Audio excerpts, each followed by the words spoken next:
Kellyanne Conway joining us right now from the White House. And Kellyanne, good morning to you. Good morning. Happy Valentine's Day. Same to you. Good morning. Our number one topic is Michael Flynn, the National Security Advisor to the President of the United States, quit last night after, and that's why we called you in. Why exactly did he decide to quit? Was it that he may have been in violation of the Logan Act in talking to the Russian ambassador, or was it that he misrepresented or lied to the vice president about what he remembered? Why is he gone? Steve, I would refer you to General Flynn's resignation letter, wherein he addresses that very issue, and it seems to be the latter, which is he was having any number of calls, and that in the end he felt he had misled or misrepresented all the facts to the president and to the vice president, and for that he was enormously and deeply sorry.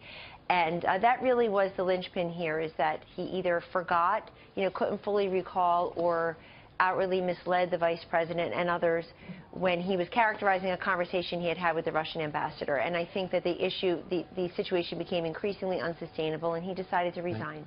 What changed, though? I mean, from when you said he had the president's full confidence, what changed in terms of the facts that made him resign at 11 o'clock, where 3 hours earlier you said he had the president's full confidence? Well, it wasn't 3 hours earlier. It was many hours earlier. But the fact is that the president is a very loyal person, and he has a team here that serves him very admirably. And in this case, information had been forthcoming for a while, but the situation had gotten to, I think, a fever pitch yesterday, later in the day, such that it became unsustainable. I mean, just yesterday, the National Security Advisor was part of the visit by the bilateral visit by the Canadian Prime Minister Justin Trudeau. He was in the presidential daily briefing. He had been part of leader calls with presidents from around the globe. But in the end, it really was the misleading or the forgetfulness about characterizing that conversation that I think was the linchpin here. And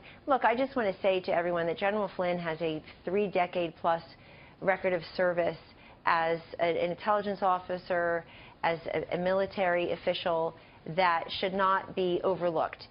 In this particular case, there was an incident or so that just became unsustainable for him to carry on in that role, and that was the decision he made, and the president accepted his resignation and is moving on with an acting National Security Advisor, General Keith Kellogg, who worked with the team very well and for a very long time.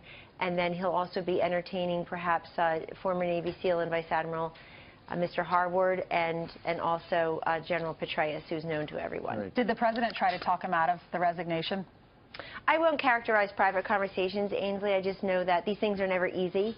And I can tell, we all know that Donald Trump is known for his loyalty, and people are known for their loyalty to him. And in this case, it just became a situation that needed to be rectified, and I think that it's General Flynn who made that decision and tendered his resignation. There are some stories out that Sally Yates, the then acting Attorney General, had alerted the White House that Mr. Flynn might be open to blackmail because of what the conversation was, whatever that was. What's extraordinary to me, and we've known that, and why he acted last night, he did what he did. But what's extraordinary to me is just the fact that there are a number of major U.S. papers that apparently got the leaks from the intel community that said, hey, look, we've got the transcript of what Mr. Flynn said on the phone to the Russian ambassador, and looks kind of shady. Just the fact that there are these leaks inside the permanent government is troubling. Well, you may be the only outlet talking about that this morning, so thank you for shining a light there. I'll let the public make their own decisions based on what you just said. But it is disturbing. Look, leaks are always disturbing. I think the President of the United States has made that very clear. And leaks, when it has to do with security intelligence information, are that much more concerning, just hypothetically in the main. What I would say in this case is if you read these reports and then you realize that in this specific instance, what became unsustainable long-term was just the particular characterization of the contacts between General Flynn and others as he related them to the highest officials in our land. And also, I just wanted to say that in speaking with President Trump this morning, he made reference to me about Charles Krauthammer, your Fox News colleague's comments on your network last night, and wanted me to reference those as well, because it's not a particular contact or incident by itself.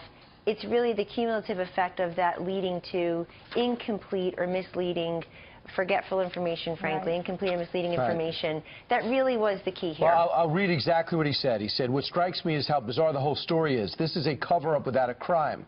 The idea that one should be all aghast because the incoming National Security Advisor spoke with the Russian ambassador and spoke about sanctions seems to me to be perfectly reasonable. The idea that was illegal is preposterous." Is that what you were referring to? Yes, it is. Yes, it is. And thank you for repeating those remarks. I wish others were doing that today, just because I think that's important here as context, where others are questioning timing and all that. It's very important to note that and to realize that, you know, Vice President Pence went on national TV, as did others in the administration, frankly, based on information that was provided that was either incorrect or incomplete. Right. Kellyanne, So the fact that he talked about sanctions with the Russian ambassador did not bother the president, is that correct? No, I don't want to say that. I don't know that, and it's not for me to say that.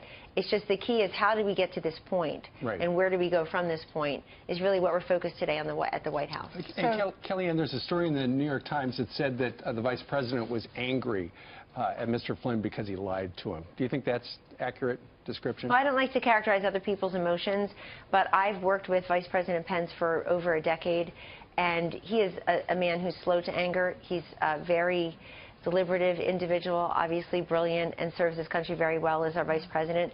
And he has, I think his office has publicly said that General Flynn and the vice president had spoken a couple of times, and that General Flynn had apologized to the vice president. And then fast forward, General Flynn ended up resigning, and the president accepted that resignation. All right. Well, we wish General Flynn all the best. You're right. Absolutely. He had 30 years serving our country, and something like this, you just don't want that to taint his reputation after he's sacrificed so much for our country. I agree completely, Ainsley. We do. And also, we wish the president and the vice president the best as they find a new national security advisor.